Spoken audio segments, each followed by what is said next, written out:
ఇది exterior షీలరు, exterior glossy. ఇది వచ్చేసరికి ఒక్కొక్కటి 10 లీటర్లు టిన్నులు. ఒకటి షీలర్ వచ్చేసరికి మనకు కాస్ట్ 850 పడుతుంది లీటరు, 1 లీటర్ మాత్రమే. గ్లాసీ వచ్చేసరికి 950 పడుతుంది. మనం బేస్ కోటింగ్ ఫస్ట్ షీలర్ అప్లై చేస్తాం. ఈ రెండు చూడటానికి సేమ్ ఉంటాయి అనమాట, ఓపెన్ చేస్తే వేరు ఉంటుంది, అట్లనే పేర్లు కూడా ఉంటాయి. బాగా కాస్ట్లీ అనమాట, 1 లీటర్ 850 ఉంటుంది షీలరు. సరికి మనం ఈరోజు పెంగుల్లో బేస్ కోటింగ్ అప్లై చేస్తున్నాం.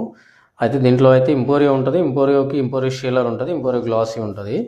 అయితే బేస్ కోటింగ్ ఇది షీలర్ అప్లై చేసి ఇంపోరియో గ్లాసీ చేయొచ్చు, ఇబ్బంది ఉండదు, ప్రాబ్లం ఉండదు. కాకపోతే షీలర్ అనేది ఇదే బేస్ చేయాలి. ఇది మంచిగా ఉంటుంది, స్మూత్ ఎక్కువ వస్తుంది, ఫినిషింగ్ బాగుంటుంది.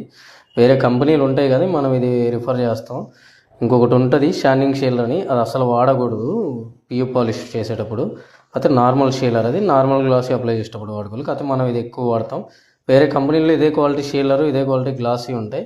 కాకపోతే మనం 99% ఇదే చెప్తాం ఓనర్కి. ఇది బాగుంటుంది, మనకి ఫినిషింగ్ కూడా గ్లేజింగ్ కూడా బాగా వస్తుంది.